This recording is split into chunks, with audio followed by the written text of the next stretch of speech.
అరే గజల్లో ఏం రాస్తావురా, ఎంతసేపు ఆ అమ్మాయి అందంగా ఉంది, ఇలా ఉంది, అలా ఉంది అని వర్ణన చేయటమేనా గజల్ అంటే, ఏంటి రాస్తావు అని చెప్పేసి, పోరా నాకు కవిత్వం అంటే అసహ్యం, పో ఇక్కడి నుంచి వెళ్ళిపో అన్నారు.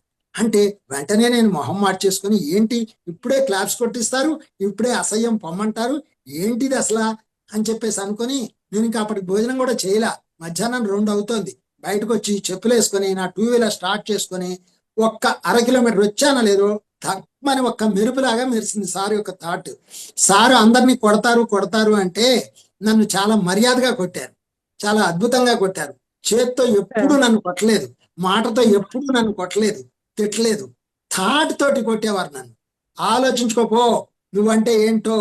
ఆ ఏంటి అంటే, మానం మధురం అవమానం మధురం అని వినలేదా, లోకంలో 2 ఉంటాయిరా, వాటిని పట్టించుకోకు, నీ పని నువ్వు చేసుకుంటూ పో అనేటువంటి మెసేజ్ నాకు వినపడింది సార్ వాయిస్ తోటి. ఆహా అని నేను చాలా ఆనందంగా అలా ఇంటికి వచ్చేసి చక్కగా అన్నం తినేసి నా పని నేను చేసుకుంటూ అలా ఇందులో ముందుకు రావడం జరిగింది.